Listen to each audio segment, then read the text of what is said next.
Please welcome the Vice President of the United States, Kamala Harris.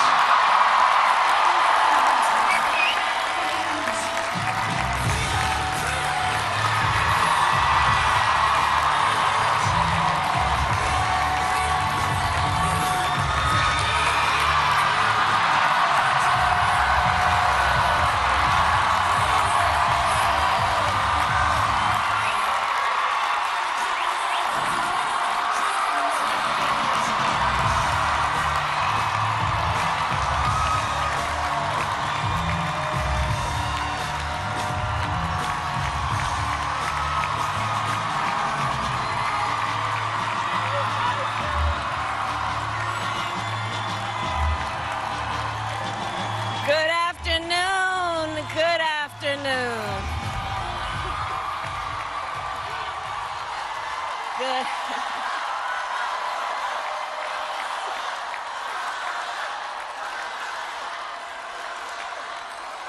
Good afternoon, everyone. Good afternoon. Good afternoon. Good afternoon. Thank you all. Thank you, thank you. Thank you, thank you. So let me say, and I love you back, and I love you back. So let me say, my heart is full today. My heart is full today, full of gratitude for the trust you have placed in me, full of love for our country, and full of resolve. The outcome of this election is not what we wanted, not what we fought for, not what we voted for, but hear me when I say, the light of America's promise will always burn bright. As long as we never give up, and as long as we keep fighting.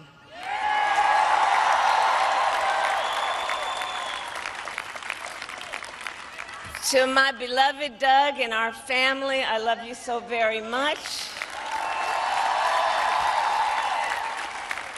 To President Biden and Dr. Biden, thank you for your faith and support. To Governor Walz and the Walz family, I know your service to our nation will continue. And to my extraordinary team, to the volunteers who gave so much of themselves, to the poll workers and the local election officials, I thank you all.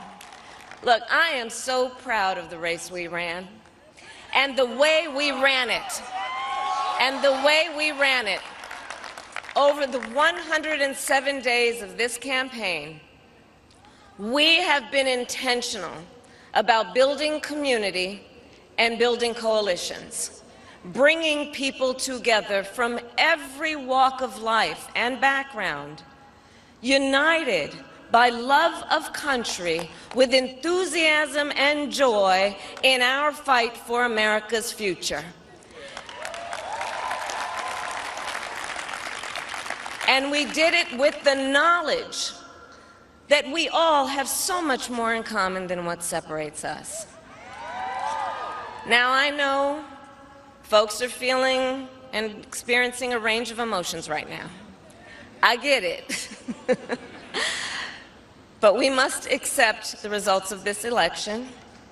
Earlier today, I spoke with President-elect Trump and congratulated him on his victory. I also told him that we will help him and his team with their transition, and that we will engage in a peaceful transfer of power.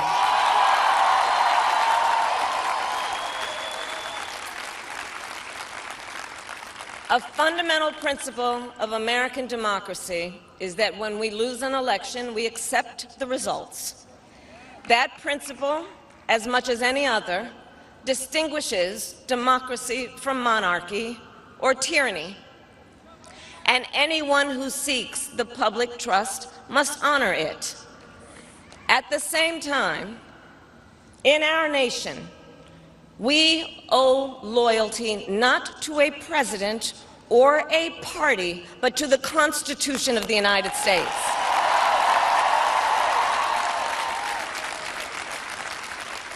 And loyalty to our conscience and to our God. My allegiance to all three is why I am here to say, while I concede this election, I do not concede the fight that fueled this campaign.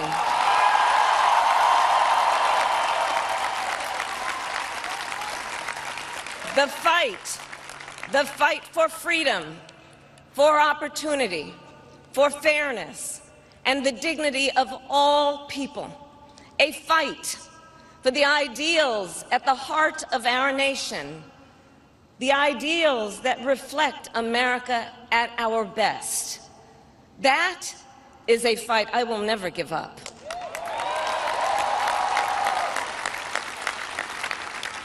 I will never give up the fight for a future where Americans can pursue their dreams, ambitions, and aspirations, where the women of America have the freedom to make decisions about their own body and not have their government telling them what to do.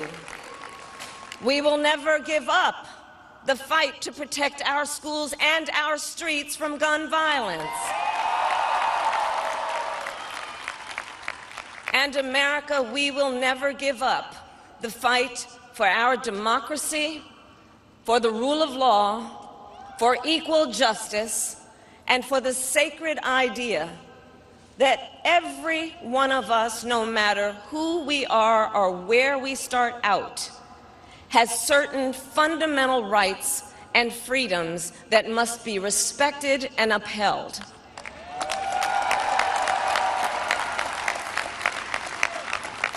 And we will continue to wage this fight in the voting booth, in the courts, and in the public square. And we will also wage it in quieter ways, in how we live our lives, by treating one another with kindness and respect, by looking in the face of a stranger and seeing a neighbor, by always using our strength to lift people up, to fight for the dignity that all people deserve.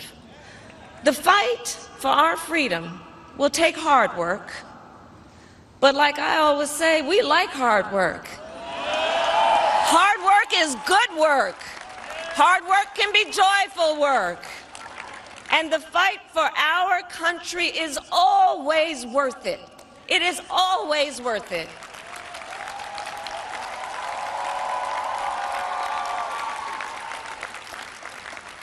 To the young people who are watching, it is, I love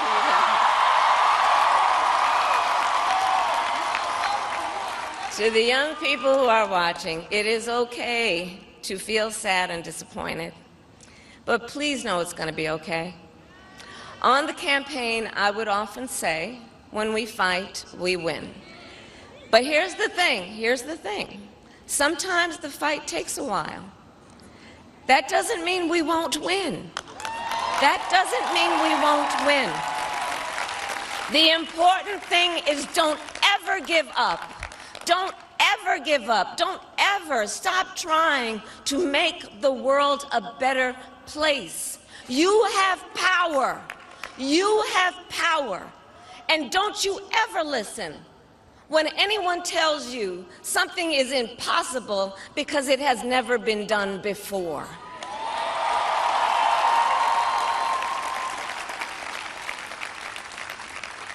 You have the capacity to do extraordinary good in the world.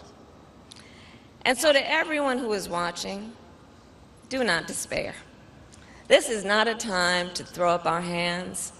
This is a time to roll up our sleeves.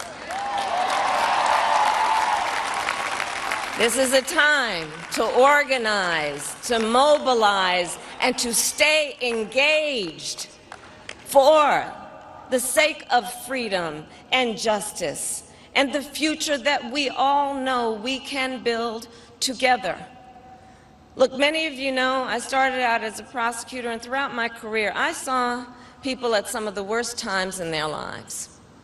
People who had suffered great harm and great pain, and yet found within themselves the strength and the courage and the resolve to take the stand, to take a stand, to fight for justice, to fight for themselves, to fight for others.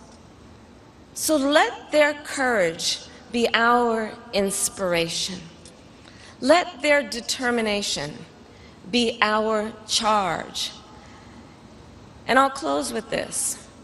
There's an adage an historian once called a law of history, true of every society across the ages. The adage is, only when it is dark enough can you see the stars. I know many people feel like we are entering a dark time, but for the benefit of us all, I hope that is not the case. But here's the thing, America, if it is, let us fill the sky with the light of a brilliant, brilliant billion of stars. The light of optimism, of faith, of truth, and service.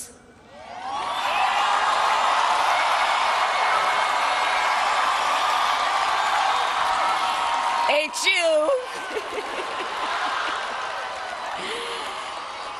And may that work guide us, even in the face of setbacks, toward the extraordinary promise of the United States of America. I thank you all. May God bless you, and may God bless the United States of America. I thank you all.